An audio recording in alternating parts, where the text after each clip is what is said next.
ಎಲ್ರಿಗೂ ನಮಸ್ಕಾರ. ಇವತ್ತು ಹೋಗಿದ್ದೆ ನಾವು ಜಾತ್ರೆ ಮಹೋತ್ಸವ ಎಲ್ಲಪ್ಪ ಅಂದರೆ ಪೆರಚಂದ್ರ ಪಕ್ಕದಲ್ಲಿ ಬಿಚ್ಕಣ್ಣಲ್ಲಿ, ಅದರ ಪಕ್ಕದಲ್ಲಿ ಒಂದು ಊರು ಗ್ರಾಮದಲ್ಲಿ ದೀಪಗಳು ಅಡುಗೆ ಮಾಡೋಕ್ಕೆ ಹೋಗಿದ್ವಿ. ಇದು 3 ಅಣ್ಣ ತಮ್ಮಂದರು ಒಂದೇ ಜಾಗದಲ್ಲಿ ಮಾಡ್ತಾಯಿದ್ವಿ. ಇದೊಬ್ರದ್ದು ಅದೊಬ್ರದ್ದು.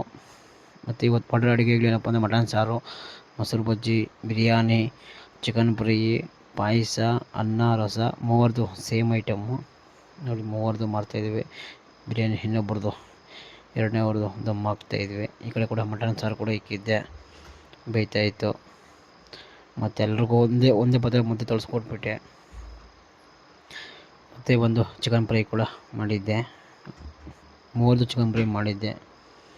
ತುಂಬ ಚೆನ್ನಾಗಿ ಬಂದಿತ್ತು ಅಡುಗೆಗಳೆಲ್ಲ. ಬಿರಿಯಾನಿ ಕೂಡ ದಮ್ ಹಾಕ್ತಾಯಿದ್ದೀನಿ ಇನ್ನೊಬ್ರದ್ದು, ಅಲ್ಲೊಂದು ಪಾತ್ರೆ ಆಲ್ರೆಡಿ ದಮ್ ಹಾಕಿದ್ದೀನಿ. ಇದು ಚಿಕನ್ ಫ್ರೈ ಇನ್ನೊಬ್ರದ್ದು. ಮುದ್ದೆ ಕೂಡ ತೊಳಸ್ತಾ ಇದ್ದೆ. ಮತ್ತು ಎಲ್ಲರೂ ಮನೆಯವ್ರು ಬಂದು ಅವರೇ ಮುದ್ದೆ ಕೂಡ ಮಾಡ್ತಾಯಿದ್ರು. ಎಲ್ಲ ಅಡುಗೆಗಳು ಚೆನ್ನಾಗಿ ಬಂದಿತ್ತು. ಮತ್ತೆ ಕೂಡ ನಾನು ಫೋನ್ ಮಾಡಿ ಕೇಳಿದೆ, ಫುಲ್ ಬ್ಯುಸಿ ಇದ್ದೆ. ಬಿಲ್ಲುಟಿಯಲ್ಲಿ ಮದುವೆ ಕೂಡ ಇತ್ತು, ಅದಕ್ಕೆ ಬಂದುಬಿಟ್ಟೆ. Thank you.